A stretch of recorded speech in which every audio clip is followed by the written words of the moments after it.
Here is my review of using Oculus Quest, not Oculus Rift S, for Flight Simulator, particularly Explain 11.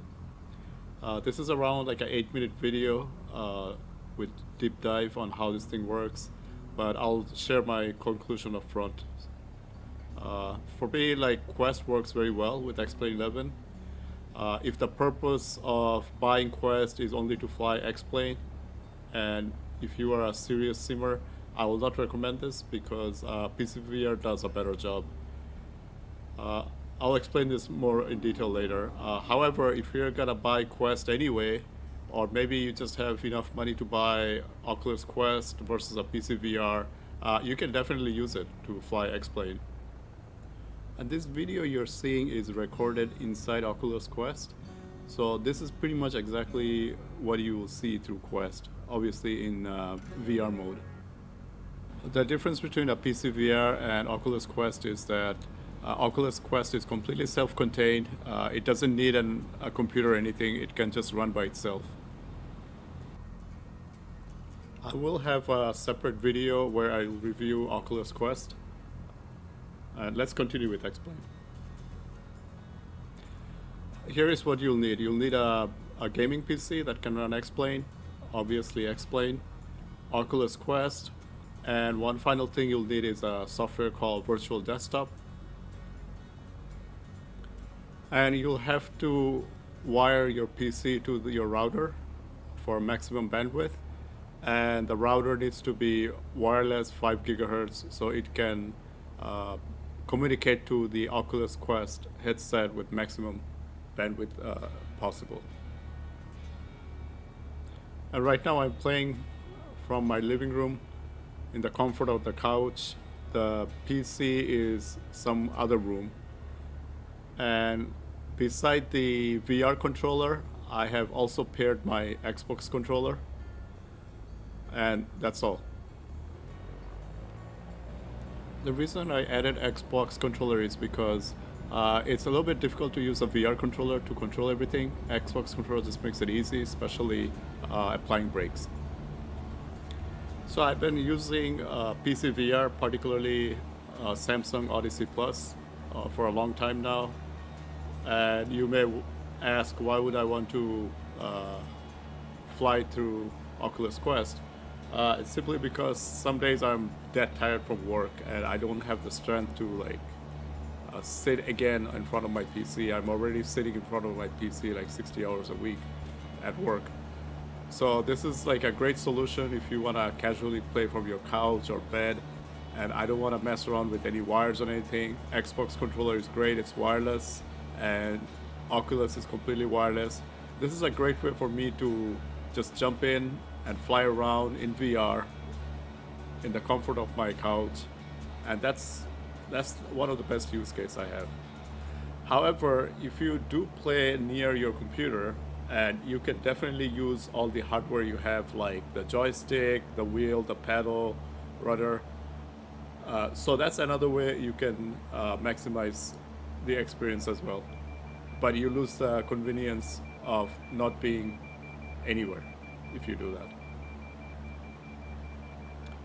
So I took off from Seattle. I'm heading just a few miles away to the Boeing field. And this is stock Explain with Orbix to Earth. So let's talk about what are some things that will be different from a PC VR. So from a PC VR, you're usually next to the PC, so you have access to the keyboard and the mouse. And around like 50% of the plugin doesn't work on VR mode in Explain. So you do need a monitor and a keyboard and a mouse to interact with it. So that is something you're not going to be able to do if you're not near your PC. The other thing is the resolution is like encoded, compressed, sent over the Quest, decompressed. So there is a little bit of a latency there, but more importantly, the resolution is not exactly as clear as a PC VR. So when we're approaching, let's say, it could be difficult to see the PAPI correctly. And also, if you're using Quest, you're most probably not gonna uh, be near your computer. So without sophisticated like joystick and pedal and so on and so forth, you will have to pretty much fly an airplane that is well supported in VR. And that is not the case with X-Plane. Many of the aircrafts are supports VR, but they're not 100% VR, meaning that you will still need to have access to a joystick, keyboard, and mouse. And in terms of performance, I really didn't see much difference. The performance impact of encoding, streaming, and then decoding is there, but it's not that significant.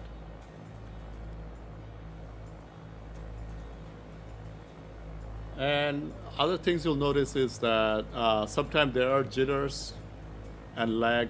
That's because of either the network congestion or somebody started the microwave that's interfering with your Wi-Fi, and so on and so forth. And if you're flying VFR, this is a perfect fit, especially on a less sophisticated airplane where you can control everything through the VR controller or the Xbox controller. If you're flying jetliners, I'm not sure how it's gonna work.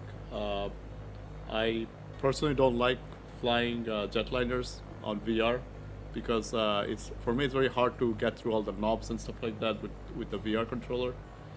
But it's definitely doable. So the conclusion is, as you see, Oculus Quest can do the job. And if you have a Quest, you should definitely give it a try. X-Plane demo version is free. You can use that to see how things works out. And if you're kind of thinking of replacing your PC VR with Quest, probably I have done it because I'm not a serious simmer. But if you're a serious simmer where every single detail and functionality matters, this is not right for you. And if you're coming from Oculus Quest background, there's only one flight simulator I know of called Ultra Wings. It's okay. It does its job. It's nowhere the experience of a real flight sim. So this is one way you can experience Flight Simulator in Oculus Quest by streaming it from your PC through virtual desktop. You can also use ALVR, which is free. However, I was not able to get my Xbox controller to work through the Quest headset if I do that. All right, happy flying. If you have a question, leave it in the comments section. I'll try to answer those. Thank you for watching.